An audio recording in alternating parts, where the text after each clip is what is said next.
for many years, Heriot-Watt have been working and putting priority in the sustainability aspects, and with that has also built up capabilities in this area.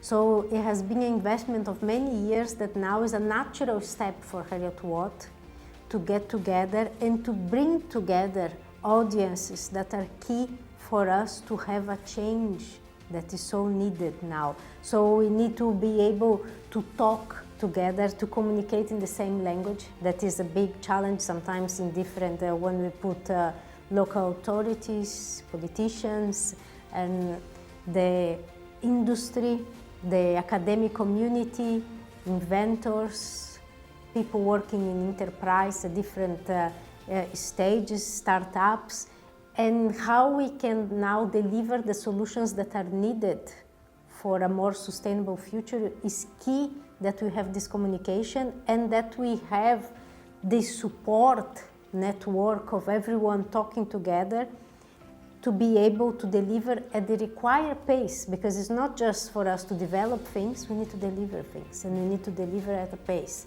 So the initiative of Heriot-Watt with the Climate Hub is to demonstrate what is out there in terms. We have the clean tech exhibition with state-of-art technologies, clean technologies that can support delivering a more sustainable future, net zero future, a more circular future, but at the same time we need to have the conversations, we need to have this environment, and it's part of what we've been doing and was a natural step, and it's great to see happening, and the size of the impact is fantastic, and we're already seeing the fruits that will come from that.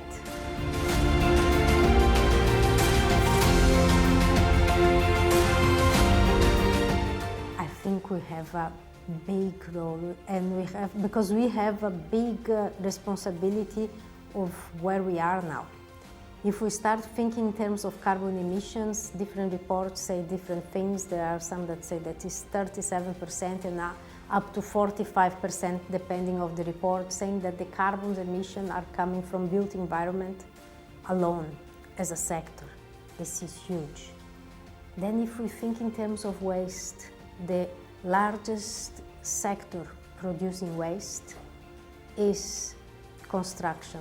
So construction demolition waste is massive. And when we talk about waste, it comes intrinsically the thinking of natural resources. If we're producing so much waste, it means that we are exploiting natural materials at the same time, because it's needed to have all these volumes of materials, and is a need for whole infrastructure, for housing, we need to build.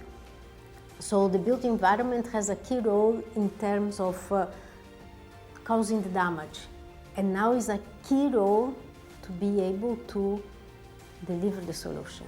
And in terms of that, we need to have a reduction in carbon emissions, and this comes operational and embodied carbon, and we need to change the mindset of how we approach things. And we're in a very traditional sector. Construction have been doing what we have been doing so well for so many years, but the change is required, and it's a change that is required much shorter term than in the past.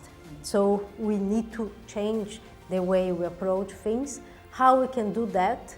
We need technology, we need innovation, and the way that innovation can be impactful is if it's adopted. And to get the trust of industry to adopt that, we need to de-risk this innovation. The best way to de-risk innovation to be adopted is the collaboration, is the co-creation of paths to deliver these new materials that are low carbon and circular in their approach, is to have new construction methods that are applied, and new systems, technologies, but we need to be working as a collaboration. And key aspects that we need to think and that we have a key role moving forward is low carbon materials, low carbon methods, and thinking long-lasting operational carbon on buildings. How can we reduce carbon on that? Very important point. circular approaches. We need to change that. We need to be more resource efficient in terms of reusing materials. And we cannot continue producing the volumes of waste we're producing at the same pace. If we think here in UAE, 70% of the waste produced yearly is coming from construction demolition.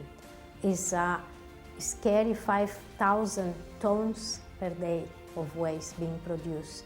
And if we keep adding, in the UK, the reality is 100 million tons of waste produced per year just by construction sector. So this is, we need to change and we need to become more resource efficient, we need to have more circular approach, and that goes back to the thinking. We need to have innovation, we need to have methodologies, technology that will allow us to have a more resource efficient future and to have circular approaches ready to be deployed, and to have low carbon alternatives routes that we know and we trust.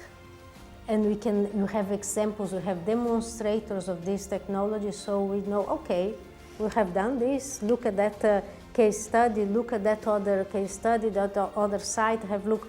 And with all that, we need to have the buy-in from industry. We need to have incentives from the government for this to happen. Policy and regulations need to come together with that. So we're going to have a busy future, and it's a very dynamic future too, because there are new skills that are going to be required, that are going to bring out also another aspect, that is the upskilling, reskilling of the workforce. Get new workforce already understanding what are these new skill sets required. So we're not going to be bored. We're going to be busy and we're going to be doing, but I think we can be key in delivering a more sustainable future.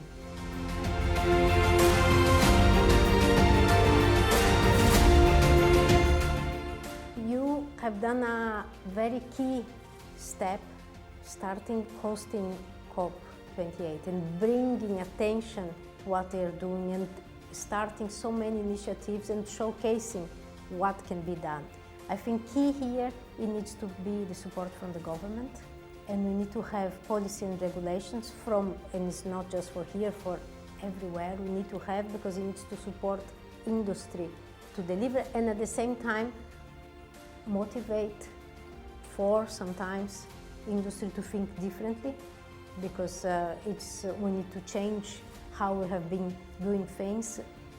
A very important aspect here is to start recycling construction demolition waste. If the volumes that are produced for the size of the country, will be a big gain to start recycling construction demolition waste, and then finding ways of adding value in a circular approach to that waste, and ideally getting this as an added value material back to site, so reducing the demand of natural resources with this approach. So all these are important, and is part of is a very technological, very open country for innovation. So I think it has all the opportunities to be adopting innovation that are low carbon, that are new construction methods, using AI for facilitating and understanding projects design. So I think it has all the ingredients to be successful, and I think COP can be a big push for this movement to accelerate, because one thing that I think we all need to understand, that moving forward we need to deliver solutions, but we need to deliver the solutions at a pace.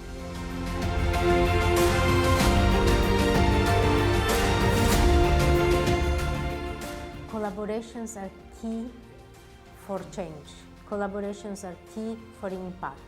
So the communications and and this co-creation, because more and more, if we want, and Heriot-Watt is very known for being a university that develops research that is very applied. So we need to be developing solutions, talking to industry. We need to know what are the challenges and transform these challenges in opportunities to open markets, to create jobs, to find solutions to deliver a more sustainable future, in particular in built environment that is so impactful and at the same time generate so many jobs. That is, it comes with all this because of the size of the related industry with that. So conversations and collaborations in very early stage, even with ideas, we need to have this, get together and collaborate and understand the challenges from local authorities, from the government side of views, from contractors, from construction companies, from all the levels, from designers. And the academia has an important role here to facilitate that the most advanced technology, innovation can be deployed because it's fully understood and is widely tested. So this, I think, is key, and the models that we're going to be seeing more in the future are going to be breaking these barriers, the silos working that we have seen, planners that don't talk with architects or engineers that don't talk to the contractors. Everyone is going to need to talk together for us to be able to reach something that is impactful and is going to make a difference.